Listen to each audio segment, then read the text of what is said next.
34,875 కోట్లు. ఇందులో పాఠశాలకు 32,300 కోట్లు, చదువుకు 11% నిధులు. సో రాష్ట్ర బడ్జెట్లో విద్యుత్ ప్రభుత్వం అధిక ప్రాధాన్యం ఇచ్చింది. మొత్తం బడ్జెట్లో విద్యకు 34,000 కోట్లు అయితే ఇచ్చింది. ఇందులో పాఠశాల విద్యకు 32,000 కోట్లు కేటాయించింది.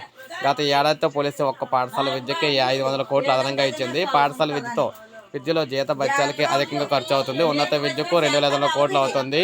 యువతకు కేటాయింపు ఉన్నత విద్యకు.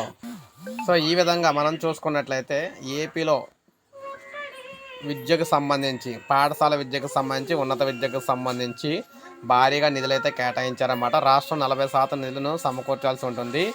అయితే సరళ శిక్ష అభియానికి సంబంధించి కేంద్రం 60%, రాష్ట్రం 40%. కేంద్ర రాష్ట్ర ప్రభుత్వాల వాటాలు కలిపి ఈ ఏడాది 2,946 కోట్లుగా ఉండొచ్చని బడ్జెట్ అయితే చెప్తున్నారు.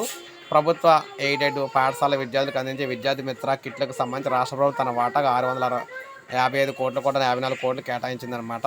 విశ్వవిద్యాలయాలకేమో మనం చూసుకున్నట్లయితే 1,234 కోట్లు, 32 కోట్లు కూడా కేటాయించడం జరిగింది. సో ఇలా అన్ని పథకాలకు సంబంధించి, విద్యకు సంబంధించిన అన్ని పథకాలు అయితే కేటాయించారు. సో ఇది అప్డేట్. ఒక లైక్ చేయండి, సబ్స్క్రైబ్ చేసుకోండి, మన ఛానల్ సబ్స్క్రైబ్ చేసుకోండి.